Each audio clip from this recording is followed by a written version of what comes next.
Hello friend, তোমাদের প্রত্যেককে অনেক অনেক স্বাগতম সাকসেস বাস ইউটিউব চ্যানেলে।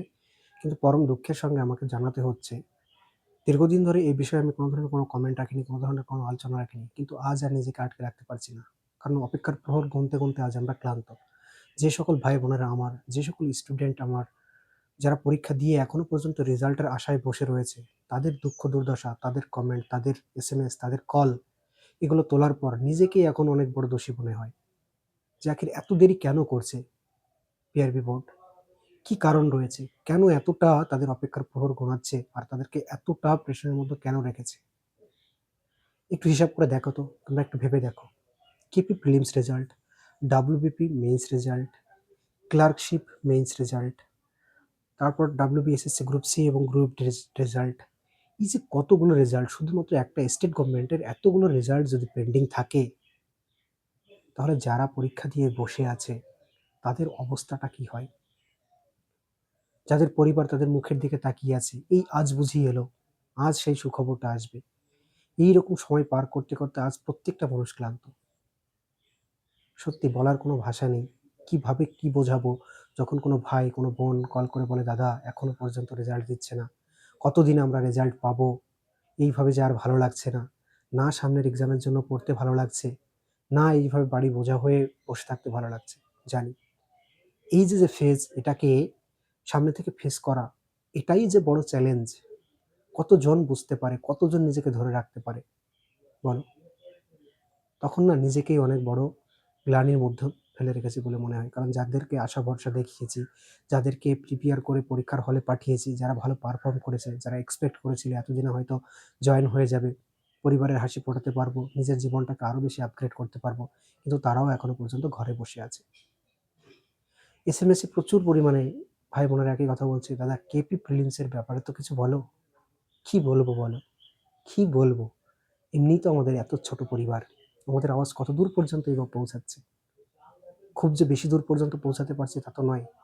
কিন্তু আমার প্রত্যেকটা টিচারের কাছে, প্রত্যেকটা টিচার কমিউনিটির কাছে আমার একটাই অনুরোধ থাকবে, সত্যি আপনারা যারা এতদিন ধরে ছাত্রছাত্রীর সঙ্গ দিয়েছেন, আশা করছি এখনও আপনারা তাদের সঙ্গেই লেগে আছেন। কিন্তু আপনাদের কাছে আমার অনুরোধ এটাই থাকবে যে আপনারা আরও একটু বেশি কি হন, কনসেন্ট্রেটেড হন না, আরও একটু বেশি এক জায়গায় হন, আরও বেশি কাছে এসে তাদেরকে কি করে এই যে যে সমস্যা, সেই সমস্যা থেকে বের করানো যায়, সেই জন্য আমরা একসঙ্গে চেষ্টা করি। একটু হিসাব করে দেখি না আমরা, আমাদের কি রয়েছে। কেপি যে প্রিলিমিনারি, সেই রেজাল্টটা বাদ রয়েছে। তারপরে WBP final result, clerk mains result, WBSSC group C as well as D, এতগুলো স্টেট গভর্নমেন্টের এক্সামের রেজাল্ট কিন্তু পেন্ডিং রয়েছে। ওকে, তাহলে এই যে যে এক্সামগুলো, কোনো একজন পরীক্ষার্থী, আমি যদি এভাবে কল্পনা করি যে কোনো একজন পরীক্ষার্থী এই সবগুলো পরীক্ষা দিয়েছে। ওকে, আর বেশিরভাগটা এমন হয় যখন আমরা কোনো একটা চাকরির পরীক্ষার প্রিপারেশন নেই, তখন কিন্তু মোটামুটি আমাদের সব ধরনেরই পরীক্ষার একটা বেস প্রিপারেশন হয়ে যায়। ধরে নাও কোনো একজন স্টুডেন্ট, সে এসএসসি, সিজিএল, সিএসএসএল এই ধরনের পরীক্ষার প্রিপারেশন নেয়, তাহলে সেই ব্যক্তির ক্ষেত্রে এখানে যে এক্সামগুলো উল্লেখ করা হয়েছে, একটাও কি সে বসে থাকবে? বলো, বসে থাকবে সে কি? Definitely not. প্রত্যেকটা পরীক্ষায় সে অ্যাটেম্প্ট করেছে, করেছে তো। তাহলে তার এই যে যে কেপি ফাইনাল রেজাল্টের জন্য যে ব্যক্তি ওয়েট করছে, সে নিশ্চয়ই কেপি প্রিলিমিনারি দিয়েও বসে আছে। আবার একই সঙ্গে যে ব্যক্তি এই যখন এটা রান কমপ্লিট হচ্ছিল, অর্থাৎ গ্রাউন্ডে কাজ চলছিল, কোনো একটা স্টুডেন্ট সে যদি গ্রাউন্ডে ফেল করে থাকে, সে কিন্তু প্রিলিমস দিয়েও বসে আছে। তাহলে সে উদ্দেশ্য একটাই ধরে নিয়েছে যে আমি এটাতে যখন চয়ন আমার হয়নি, তাহলে কেপি প্রিলিমিনারি রেজাল্ট আসবে, তারপর আমি নিজেকে সঁপে দেবো নেক্সট স্টেজের জন্য। তাহলে সেই ব্যক্তির যে একটা দুঃখ, একে তো এই যে ডাব্লিউবি ফাইনাল রেজাল্ট, অর্থাৎ সে ইন্টারভিউতে পৌঁছাতে পারেনি, তার যে একটা দরদ, তার যে একটা কষ্ট, সেটা নিজেকে ধরে রেখেছে, সংযম করে রেখেছে এই রেজাল্টের আশায় যে কেপি প্রিলিমিনারি যে রেজাল্ট বেরোবে, তারপর আমি কি করব, মেইনসের জন্য প্রিপার নেবো, আবার আমি গ্রাউন্ডে পৌঁছাবো, তাই তো? তাহলে এই যে রেজাল্ট, এটাও তো আসছে না। যারা পরীক্ষা ভালো করেছে, ইন্টারভিউ দিয়েছে, তারা চয়নাত্মক স্টেজের একদম শেষ পর্যায়ে পৌঁছে বসে আছে শুধুমাত্র কিসের আশায়? শুধুমাত্র রেজাল্টের আশায়। তারা ভাবছে যেদিন রেজাল্ট আসবে আমি আমার পরিবারের কষ্ট ঘোচাতে পারবো, নিজেকে সেই জায়গায় নিয়ে যেতে পারবো, নিজের সেই সাফল্যের হাসিটা হাসতে পারবো। তারা বসে আছে এই জন্য। যাদের হাইট অপেক্ষাকৃত কম বা কোনো কারণে এই পরীক্ষাগুলো তারা বসে না বা দেয় না, যারা এই প্রিলিমস কোয়ালিফায়ার পর মেইনস দিয়ে বসে আছে, তাদের কথা একবার ভাবো। এর রেজাল্ট কবে আসবে? কবে টাইপিং টেস্ট হবে? কবে তাদের চয়নাত্মক স্টেজে ডাকা হবে শেষ অন্তিম পর্যায়ে? তারা বসে আছে এটার জন্য।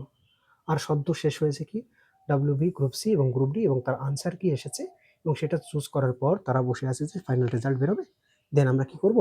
দেন আমরা আমাদের যে পরবর্তী স্টেজ রয়েছে, ইন্টারভিউ রয়েছে, দেন কি টাইপিং রয়েছে, এগুলো দিয়ে আমরাও একটা চাকরি অর্থাৎ গভর্নমেন্টের আন্ডারে পৌঁছে যাব। তো একজন ব্যক্তি একটু কল্পনা করো, একটু ভেবে দেখো, এই প্রত্যেকটা পরীক্ষা যদি সে দিয়ে থাকে, আর প্রত্যেকটার জন্য তাকে যদি ওয়েট করতে হয়, তাহলে সে কতটা যন্ত্রণা নিয়ে আছে, কতটা কষ্ট তার মধ্যে রয়েছে বলো। এইবার একবার ভেবে দেখো যে ডাব্লিউবিপি ইজি যে রেজাল্টটা পাবলিশড হওয়ার কথা রয়েছে, যেটা হবে, সেটার ফর্ম ফিল আপ কতদিন আগে হয়েছিল, রেজাল্ট আলটিমেটলি কতদিন পরে বেরোচ্ছে, লেন্থ অর্থাৎ ডিউরেশন, সেই যে ফর্ম ফিল আপ থেকে শুরু করে ফাইনাল রেজাল্ট পর্যন্ত এই যে ডিউরেশন, সেই ডিউরেশনটা কত? এতদিন পর্যন্ত একটা স্টুডেন্ট সত্যি কি তার যে প্রচেষ্টা, তার যে স্ট্রোক পয়েন্ট, সেই জায়গায় স্থির থাকতে পারে? কি মনে হয় তোমাদের? এতটাই কি সহজ? সহজ নয়, সব বুঝি, কারণ কাজ থেকে দেখেছি, ভাই বোন স্টুডেন্ট কম তো দেখছি না, যাদেরকে পাস হতে দেখেছি, যারা বসে আছে শুধুমাত্র ফাইনাল রেজাল্টের আশায়, তাদেরও দেখছি। কিন্তু যারা এখান থেকে ফেল হয়ে আছে, তারা বলে দাদা কেপির আশার দিকে, কেপির দিকেই তো মুখ চেয়ে আছি, ওই রেজাল্টটা যখন বেরোবে তখন আবার আমি মাঠে গিয়ে আগের মতো সেই যে প্রফুল্লতা, মনে যে সেই যে দুঃখ কষ্ট, সেটাকে দূর করে দিয়ে আবার নিজেকে সঁপে দিতে পারবো। আর তখন তার মুখ থেকে এই কথাগুলো যখন শুনি, তখন as a teacher, as a brother হিসাবে নিজেকে ধরে রাখাটাও অনেকটা কষ্টের হয়ে দাঁড়ায়। জানি না পিআরবি কতদিনে বুঝবে, ডাব্লিউবি এসএসসি কবে রেজাল্ট পাবলিশ করবে। ওকে, সব মিলিয়ে যদি বলতে যাই, এই সব হওয়ার পর না, ভাই বোনের সঙ্গে কথা বলতে গেলে বহুত কষ্ট লাগে যে তাদেরকে আমরা কি জবাব দেব। কেউ বলছে ক্লার্কশিপ নিয়ে দাদা কিছু বলো, কেউ বলছে কেপি প্রিলিমস নিয়ে কিছু বলো। হ্যাঁ ভাই, কি বলবো বলো? আমরা যে প্রেডিকশনের ভিত্তিতে তোমাদের সঙ্গে কথা বলি, সেগুলো তো সব কিছুই ওভারকাম হয়ে যাচ্ছে না। এতটা লেন্দি হবে, ভেবেছিলাম যে ভোট পর্বের আগেই হয়তো তোমাদেরকে জয়েন করানো হবে এটার জন্য, ডাব্লিউবিপি কনস্টেবলের জন্য, কিন্তু সেটাও তো হলো না। তাহলে তোমাদেরকে আমি কী শোনাবো বলো? একই কথা বলতে কি ভালো লাগবে? তোমাদের শুনতে ভালো লাগবে? Definitely not. তাহলে এখন মুদ্রা হচ্ছে আমরা করতে পারি কি? আমাদের যে বিষয়, সেটা একটা তার্কিক এবং যুক্তিসঙ্গত উপায়ে আমাদের উপস্থাপন করতে হবে, এবং প্রত্যেকটার যারা এক্সাম কন্ডাক্ট করেছে তাদের সামনে এটা রাখতে হবে, যাতে করে এই ভোট পর্ব মিটে যাওয়ার পর খুব জলদি আর খুব তাড়াতাড়ি আমরা আমাদের কাঙ্ক্ষিত রেজাল্ট সেগুলো পেতে পারি। এইবার বিষয় হচ্ছে, ভোট পর্বের আগে কি রেজাল্ট দেওয়া সম্ভব? যে পরীক্ষাগুলো হয়েছে, হ্যাঁ সেগুলোর রেজাল্ট তো দেওয়া সম্ভব, সেই ধরনের সদর্থক ভূমিকা নিতে আজ অব্দি তো স্টেট গভর্নমেন্টে দেখিনি। তো এদিকে আশা রাখাই ভুল। তবে আমরা জানি যে সামনের 4 তারিখে রেজাল্ট পাবলিশড হবে ইলেকশনের, তারপর হয়তো আমরা আমাদের এই রেজাল্টগুলো দেখতে পাবো, এই আশাটা আমরা রাখছি। এইবার এই এক্সামগুলো তো আমরা আলোচনা করলাম, সেই সঙ্গে সঙ্গে আরেকটা বিষয় যেটা তোমাদেরকে খুব ভাইটালি মনে রাখতে হবে, যে স্টেট গভর্নমেন্ট এই এক্সামগুলো কন্ডাক্ট করাচ্ছে, কিন্তু এই যে দুটো এক্সাম তোমার রয়েছে, কেপি আর ডাব্লিউবিপি, অ্যাজ ওয়েল অ্যাজ এইরকমই একটা এক্সাম কিন্তু কন্ডাক্ট করায় এসএসসি, অর্থাৎ স্টাফ সিলেকশন কমিশন, যেটাকে আমরা বলি এসএসসি জিডি, অর্থাৎ জেনারেল ডিউটির জন্য কিন্তু নিয়োগ করা হয়। এইবার এই কথাটা কেন বলছি, এই যে এক্সামটা, এটা কিন্তু প্রত্যেক বছর যথেষ্ট সংখ্যক স্টুডেন্টের মধ্য দিয়ে এই চয়ন কিন্তু করা হয়। 50,000, 48,000, 45,000 এরকম কিন্তু ভ্যাকান্সি প্রত্যেক বছর বেরোয়। কেন হঠাৎ এই কথাটা তুললাম? কারণ এটার যে এক্সাম ডেট, সেটা কিন্তু পাবলিশড হয়েছে আজই, তো খুব তাড়াতাড়ি এটার এক্সাম। এখন বলতে পারো যে এক্সাম এখন বলে কী লাভ? এখন এই কথা এই কারণে বলছি যে নেক্সট এক্সাম প্রত্যেক বছর যেহেতু হয়, একটা নির্দিষ্ট ক্যালেন্ডার মেপে হয়, এটার জন্য ওয়েট করার কোনো দরকার নেই। ফ্রিকোয়েন্টলি এক্সাম হচ্ছে এবং তার ভিত্তিতে কি হচ্ছে, প্রপার সিলেকশন হচ্ছে, কোনো ধরনের কোনো প্রবলেম কিন্তু এখানে নেই। আর সবথেকে মোস্ট ইম্পর্টেন্ট পয়েন্ট যেটা, যে এইখানটাতে ডাব্লিউবিপি আর কেপিতে মেয়েদের যা হাইট রিকোয়ারমেন্ট রয়েছে তার থেকে কিন্তু অনেকটাই কম কিসে রয়েছে, এসএসসি জিডিতে। এইবার এই বছরে আমার যে সকল স্টুডেন্ট বা ভাই বোন যারা কেপি প্রিলিমিনারি পাস করেছে, সরি ডাব্লিউবি প্রিলিমিনারি পাস করেছে, কিন্তু মাঠে যাওয়ার পর কি হয়েছে, মাঠে যাবার পর তাদেরকে হাইটে বাদ দেওয়া হয়েছে। যদিও এবছর ডাব্লিউবি একটা এক্সাম হয়েছে, কিন্তু এর আগে হতো কি হতো না, প্রিলিমস তারপর মেইনস হতো। কিন্তু এবার এক্সাম হয়েছে একটা, তারা পাস করেছে, মাঠে গিয়েছে, তারা হাইটে বাদ গেছে এবং পয়েন্টের জন্য তারা বাদ গিয়েছে, মিলিমিটারের জন্য তারা বাদ গিয়েছে। এবার সেই সব আমার ভাই বোন বা স্টুডেন্ট যারা এই এক্সাম প্রিপেয়ার করেছিল এবং প্রিপেয়ার হয়েছিল ফুললি, তাদের জন্য এসএসসি জিডি ক্র্যাক করাটা কিন্তু খুবই সহজ হবে। কেন এ কথা বলছি, কারণ এর যে এক্সাম সিলেবাস এবং এক্সাম প্যাটার্ন তোমরা জানো, এখানে দুটো এক্সাম দিতে হয়, ওকে, প্রিলিমিনারি দেন মেইনস, কিন্তু এখানে আছে শুধুমাত্র একটা এক্সাম। এখানে যে সাবজেক্টগুলো রয়েছে, এখানে সেই সাবজেক্ট রয়েছে, একটা সাবজেক্টের উপর ওয়েটেজ বেশি, ওকে। তাহলে এখানে তোমাকে কেপি পড়তে গেলে ইংলিশ তো পড়া লাগছে, এখানে ইংলিশের উপর 25 নাম্বার আর 20 নাম্বার রয়েছে। তাহলে এই যে বিষয় বাদ বাকি ম্যাথ আর রিজনিং সব জায়গায় তোমাকে করতে হচ্ছে, তাই না? তারপরে এখানে কি রয়েছে, এখানে বর্ডার এরিয়া বলে একটা জায়গা রয়েছে, সেসব জায়গায় কাট অফ খুব কম যায়। তাহলে এটা দেখতে গেলে যদি কেউ একটুখানি মেহনতি হয়, যারা এই এক্সামগুলো দিয়েছে বা এর প্রিপারেশন নিয়েছে, তারা যদি এই এক্সামটাকে টার্গেট করে না, আমি গ্যারান্টি দিয়ে লিখে দেবো, হামেশাই তারা এক্সাম ক্র্যাক করবে এবং খুব জলদি আর খুব তাড়াতাড়ি একটা গভর্নমেন্ট জব পাবে, এবং সেটা সেন্ট্রাল গভর্নমেন্টের। যেখানে এই যে লেন্থ অফ টাইম, অর্থাৎ তোমাকে পরীক্ষা থেকে শুরু করে চয়নাত্মক স্টেজে পৌঁছানো পর্যন্ত, ফাইনাল রেজাল্ট পর্যন্ত যে লেন্থ বা টাইম পিরিয়ড ওয়েট করতে হচ্ছে, সেই টাইম পিরিয়ডের ভিতরে তুমি এখানে দুটো এক্সাম তো দেবে। যদি এমন হয় 3টে এক্সামও তোমার হয়তো হয়ে যাবে, কারণ এর একটা এক্সাম কমপ্লিট করানোর টাইমে তাহলে তুমি একবার, আর এখানে দিতে পারছো 3বার। এই যে বিষয়, এইগুলো তোমাদেরকে বুঝতে হবে যে আমাকে অ্যাকচুয়ালি কোথায় টার্গেট নিতে হবে, কোন প্রসেস বা পথের মধ্য দিয়ে আমাকে যেতে হবে। এইগুলোই একজন ম্যাচিওর স্টুডেন্টের মূল ভিত্তি বা মূল রুলস হয়ে থাকে, যে আমাকে কোথায় দাঁড়াতে হবে, কোন পয়েন্টে থাকতে হবে এবং কিভাবে আমাকে আমার গন্তব্যে পৌঁছাতে হবে। শুধুমাত্র একটার উপরে বেস করে দাঁড়িয়ে থাকলে কিন্তু তখন এই যে হতাশা, এই যে ডিপ্রেশন, সেটা আমাদেরকে গ্রাস করবেই। এইবার আরেকটা বিষয় তোমাদের সঙ্গে আলোচনা করার, সেটা হচ্ছে WBCS, West Bengal civil service. West Bengal civil services preliminary exam কিন্তু সামনে, ওকে। এবার এই ওয়েস্ট বেঙ্গল সার্ভিস যেটা রয়েছে, ওয়েস্ট বেঙ্গল সিভিল সার্ভিসের প্রিলিমিনারিতে ইংলিশের ওয়েটেজ কিন্তু বেশ ভারী, ওকে। ইংলিশের ওয়েটেজ কিন্তু বেশ ভারী। এবার ইংলিশটাকে যে ব্যক্তি নখদর্পণে রেখেছে, সেই সঙ্গে সঙ্গে রিজনিং যার কবজায় রয়েছে, ম্যাথ সে বেশ খানিকটা জানবে, তার জন্য কিন্তু এটা ক্র্যাক করা অনেকটা সহজ হবে। আমরা জানি এখানে জিকে জিএস এর ওয়েটেজ অনেক বেশি, কিন্তু কোনো একজন ব্যক্তি সে যদি মনে করে যে আমি ইংলিশ ছাড়া WBCS প্রিলিমস ক্র্যাক করে দেবো, এটা কিন্তু কোনোভাবেই পসিবল নয়, কোনোভাবেই সেটা পসিবল নয়, ওকে।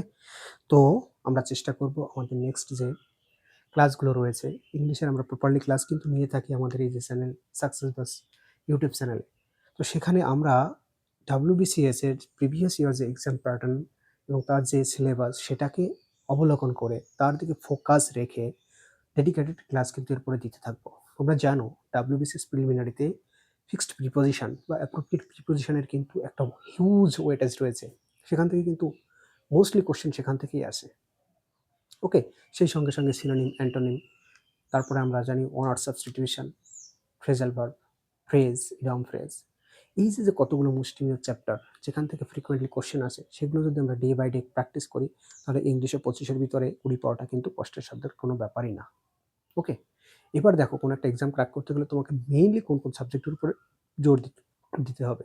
1 নাম্বার ম্যাথ, রিজনিং, ইংলিশ, এই 3টে যদি তুমি পাকাড় বানিয়ে ফেলো, তাহলে যে কোনো এক্সাম তোমার জন্য কিন্তু অনেক বেশি সহজ হয়ে যাবে ক্র্যাক করাটা, ওকে।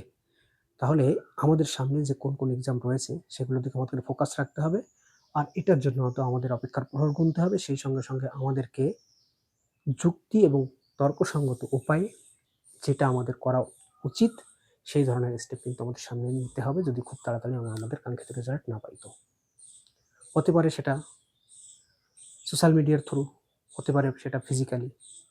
আমরা প্রত্যেকেই ফোন ইউজ করি, তাহলে আমরা কি পারি না একটা টুইটার ক্যাম্পেইন করতে? যারা আমরা পরীক্ষার্থী ছিলাম, নিয়ার অ্যাবাউট 10 লাখ স্টুডেন্টস আমরা পরীক্ষা দিয়ে থাকি। তাহলে এই যে যত সংখ্যক স্টুডেন্ট আমরা রয়েছি, যারা ফর্ম ফিল আপ করি, পরীক্ষা দিই, কেউ না কেউ তো এই স্টেজে, কেউ না কেউ এই স্টেজে, কেউ না কেউ এই স্টেজে, কেউ না কেউ এই স্টেজে বিলং করছে। এটা তো আর কেউ ভুল প্রমাণিত করতে পারবে না। তাহলে তারা কি সবাই মিলে পারি না একটা টুইটার ক্যাম্পেইন করতে? Is it possible are not? Frequently তোমরা বলবে, ওপেনলি বলবে এটা পসিবল।